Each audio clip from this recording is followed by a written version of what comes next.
Oui, je suis en giga combo, chemise hawaïenne et front un petit peu rouge. L'été arrive. Enfin, l'été est même déjà là, en fait. Et je sais, plus le temps passe, plus les titres de cette chaîne, ça s'arrange pas. Mais bon, à un moment, faut bien trouver un moyen de faire cliquer les gens. Je vais pas vous mentir, ça fait un certain temps que j'ai pas vraiment lu de manga, en fait. Par pas vraiment de temps et le chiffre pour que vous puissiez vous faire une idée, dites-vous qu'en temps normal, je lis plusieurs séries en un mois, et là, sur les 2 derniers mois, j'ai dû en lire genre 3. Il y a une mouche qui est en train de voler autour.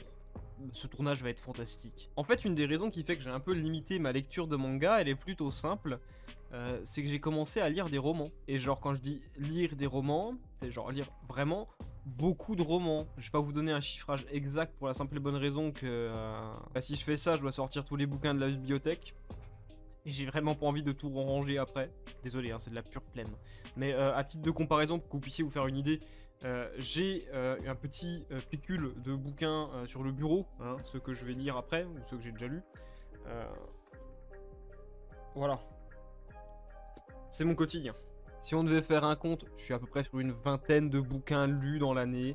Sachant que j'ai quand même pris une pause de plus d'un mois. Donc soyons clairs, les 6 premiers mois de cette année, j'ai vraiment passé mon temps à lire. Et le but de cette vidéo, c'est pas tant de faire un comparatif entre manga et roman pur et dur pour vous convaincre que, oh, il y en a un qui est mieux que l'autre. Non, en fait, les deux sont plutôt complémentaires et je vais même plutôt essayer de vous dire que, hey, si vous lisez des mangas et si vous lisez des romans, bah franchement, les mangas peuvent vous faire plus apprécier les romans et les romans peuvent vous faire plus apprécier les mangas. Là, c'est le passage où je vais sonner un petit peu plus méchant. Je repense aux gens qui, très souvent, quand quelqu'un a du mal à lire un roman, on lui conseille, il y a une version manga, lis-la. Et c'est le moment où je vais être peut-être un peu plus désagréable. T'as des cas de figure qui marchent super bien et l'adaptation est incroyable. Et ça, à mes yeux, c'est le cas pour la déchéance d'un homme de Junji Ito. Pour avoir aussi lu la version d'origine, la patte de Junji Ito et surtout la vision de l'horreur du roman matchaient très bien et ça ajoute une vraie plus-value à l'œuvre d'origine. Et d'un autre côté, t'as des cas de figure où ça marche absolument pas du tout. Genre, vraiment pas, ça marche pas. Vous savez qu'il y a une adaptation manga de La Peste d'Albert Camus? Bah déjà, sachez que Rieu, dans le roman, il ressemble pas du tout à celui qu'on vous a montré dans le manga. Ils sont même plutôt très différents. Dans le bouquin, on te décrit le mec comme avec les cheveux plutôt courts, une carrure large, l'air franc, très sérieux, et bon, si on devait copier-coller, il ressemble à Meursault dans l'Imbus Company. Voilà, comme ça vous avez une image un petit peu plus claire. Et bah dans le manga, c'est un twink avec des cheveux mi-longs et des grands yeux d'ahuri. Et en fait, voir le personnage comme ça, quand tu t'es déjà fait une idée de ce à quoi il ressemble quand t'as lu le roman, ça rend le tout vachement ridicule. En fait, il y a des scènes qui, à mes yeux, paraissent juste pas crédibles, et donc, bah, niveau immersion, bah, c'est du gros 0 sur 20. Le truc important avec ces romans, c'est qu'il faut prendre le contexte historique, social et culturel, en tout cas celui de la période. Et je vous jure que faire un tarou avec des cheveux longs en mode Ronin des temps anciens, alors que le mec vient de la France des années 50, ça marche juste pas du tout. C'est le moment où je suis encore méchant. Le mangaka, vous savez qu'il a fait une adaptation de L'étranger de Camus aussi? Meursault, il a l'air d'avoir 15 ans. Vous avez l'image, voilà, c'est Meursault dans L'étranger. Il n'y a pas de vanne ni rien, hein. Je pense sincèrement que le mangaka a voulu proposer un truc, mais faut le dire, c'est raté. C'est tellement hors propos sur le chara-design et sur ce qui aurait dû être le chara-design, surtout selon les romans et vu l'époque historique, que moi, des fois, j'ai l'impression que c'est une parodie, le truc. C'était ma digression de début de vidéo. Faites attention avec les mangas adaptés de romans, c'est pas forcément une réussite à chaque fois. Encore une fois, le but concret de la vidéo, c'est pas de débarquer, vous dire que les romans c'est mieux que les mangas c'est mieux que les romans. Bon, je pense que vous avez l'habitude avec cette chaîne, ce genre de dialogue et de débat puéril, bon, ça m'intéresse pas quoi. Pour être honnête, comparer un manga et un roman, ça serait un petit peu comme comparer un film, un long métrage de 1h30, à une série d'animation, d'épisodes qui font 20 minutes. En fait, ça viendrait à personne de sensé de venir comparer Le Parrain et BoJack Horseman.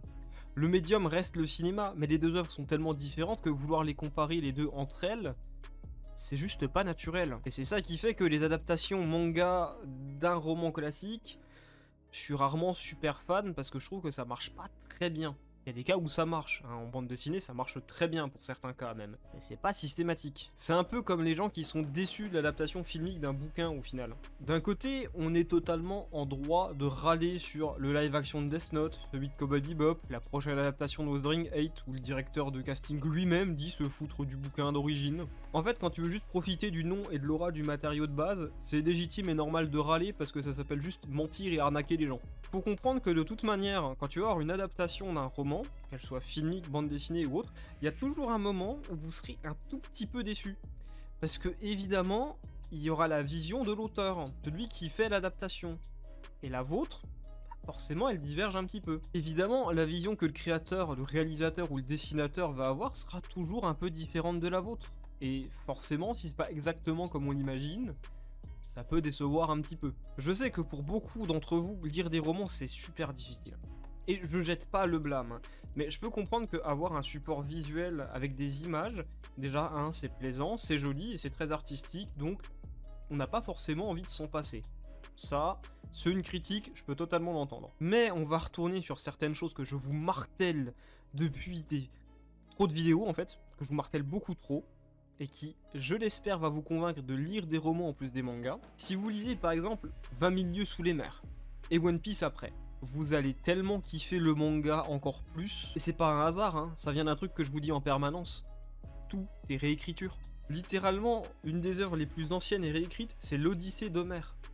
Fun fact, ça ressemble quand même vachement au voyage de Luffy tout ça, hein. Si on part en effet du principe que quasiment tout est réécriture, plus vous vous intéressez à des médias et à leurs inspirations, plus vous comprendrez des choses et plus vous les apprécierez. One Piece, il n'y a pas que des références à Jules Verne, il y a des références à plein d'autres médiums, mais ça, on en parlera peut-être une autre fois. C'est un peu bête, hein, mais moi, le truc qui m'a fait avoir ce déclic, pour vous dire si c'est récent, ça date de l'année dernière, c'est le web roman Lecteur Omniscient. Me filer une œuvre qui joue autant avec les codes du roman en général, en ayant conscience du truc et en étant en permanence sur le fil, ça m'a fait sombrer à 100%. Ça m'a conquis à 100%, j'en voulais plus. Et c'est quand même super cocasse qu'un roman sur l'histoire d'un mec qui a littéralement comme prénom Lecteur soit le truc qui me fasse plonger dans les romans. Encore plus quand le fonctionnement de l'histoire c'est en partie la mise en place du principe de la mort de l'auteur de Roland Barthes. Et les auteurs savaient forcément puisqu'ils citent Roland Barthes dans le bouquin. Donc c'est pas du hasard. Et ça, vous voyez, ce genre de petit kiff et de subtilité, si avant de lire Lecteur Omniscient je m'étais pas un peu renseigné sur Roland Barthes à l'époque, j'aurais peut-être un peu moins kiffé. Et bon, franchement, La mort de l'auteur, c'est un article de 5 à 6 pages, vous pouvez le trouver en PDF gratuitement sur internet, vous avez aucune excuse, hein, ça se lit vraiment en 20 minutes. Un des gros soucis liés au roman, c'est que pour beaucoup ça paraît peu accessible et je peux comprendre, il y a des lectures plus faciles que d'autres. Donc honnêtement, visez des trucs à votre niveau et qui peuvent vous plaire au début. Je vais être sympa et cool, je vais vous donner 3 trucs, 3 œuvres, 3 romans qui sont courts, ils font moins de 100 pages chacun, qui peuvent plaire à quelqu'un qui débute. Le premier, c'est La Métamorphose de Franz Kafka, c'est à peu près 80 pages. Le deuxième, c'est Oscar et la Dame Rose de Eric Emmanuel Schmitt, qui doit faire à peu près aussi 80 pages. Et le dernier, c'est Le Petit Prince de Saint-Exupéry, qui fait aussi 80 pages. Voire moins avec les aquarelles. Surtout que, en plus, Le Petit Prince, c'est sans doute une des œuvres les plus référencées de l'histoire et de la littérature moderne. C'est le bouquin français le plus lu et traduit au monde. Juste celui-ci, rien que pour votre culture G, vous le disiez, ça vous prend 1 heure grand max, et je vous promets, vous verrez les références au Petit Prince partout, vous allez kiffer après. Et surtout, un des gros avantages des bouquins, alors moi c'est parce que je lis surtout de la littérature classique et des vieux trucs, c'est que assez souvent, vous tomberez sur des trucs très originaux. Vous n'aurez pas le fameux schéma qu'on a très souvent avec les shonen. Je dis bien si vous vous penchez sur la littérature un peu classique. Les romans de gare par exemple, ils ont pour but d'être lus et vendus. Il n'y a aucun mal à aimer ça, mais faut pas s'étonner si l'histoire est pas des plus originales ou des plus transcendantes. Et ce petit argument que je vous donne vis-à-vis de l'originalité, vous allez encore vous taper la même rengaine et je le répète trop à chaque vidéo, bah, ça vient énormément du fait que au Japon, le manga n'est pas un art mais un produit de consommation et un divertissement. Le but étant donc clairement productiviste, je sais que pas mal de gens s'en plaignent. Si vous allez sur des gros titres, vous verrez très souvent la même chose. Et honnêtement, à un moment, j'ai fait le tour et ça m'a gavé. Et rien que le fait d'essayer les romans, ça a tout changé. Maintenant, je peux relire des shonen sans problème, ça me plaît à nouveau. J'avais littéralement fait un burn-out du manga shonen. D'excellentes surprises, pour moi, c'est genre L'arrache-cœur de Boris Vian et Les Hauts de Hurlevent de Emily Brontë. Alors qu'en temps normal, mais tu prends il y a genre 5-10 ans en arrière, ça m'aurait pas intéressé du tout. Et il y a des fois où tu tombes sur Moby Dick de Melville. Big up à Melville, hein, mais frérot, ton pavé de plus de 700 pages, mais il m'a tellement gavé, j'ai pas réussi à toucher un bouquin pendant presque un mois tellement ça traînait pour rien. Bref, je vais rappuyer un petit peu sur le message balancé un peu plus tôt dans la vidéo. Si tout est réécriture, lire des choses qui ont pu inspirer vos mangas préférés, ça fait énormément de bien. Exemple tout bête, hein, Junji Ito, il prend beaucoup de Kazuo Umezu, qui est un autre mangaka, et de Stephen King. Pour avoir lu un peu de Stephen King et de Kazuo Umezu, ça se ressent et franchement ça rend votre lecture de Junji Ito incroyable.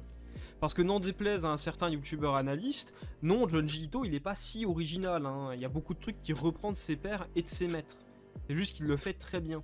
Faut arrêter de vendre le mec comme un précurseur et le mec qui a inventé l'horreur quand il y a des gens qui le faisaient en roman dès les années 70. Je sais que j'ai l'air véhément, mais bon, la vidéo elle m'avait gavé quoi. Pourquoi les auteurs, il y a autant de références dans leurs écrits et dans leurs œuvres et dans leurs mangas et ça vient d'un truc tout simple. En général, avant d'écrire, t'es lecteur. Quand Eiichiro Oda il fait One Piece, avant, il est déjà fan de Dragon Ball. Depuis que j'ai commencé à écrire un peu de mon côté, c'est simple, hein. Quand je me relis, je sais très bien de quoi je me suis inspiré, à quel moment, à quoi j'ai fait référence à un autre moment. Et je pense que c'est le cas pour un peu tous les auteurs en fait. Vous avez ce truc incroyable, et je vous le dis avec toute la sincérité du monde, hein. Quand vous lisez quelque chose et que vous tiltez une ref de l'auteur, genre vous avez la ref et l'auteur là aussi, vous avez un petit peu cette espèce de petit check mental en mode le frérot a les refs. C'est stylé quand même. Et ça, mais tu le vis plein de fois. Tout ça pour dire, essayez de lire des romans.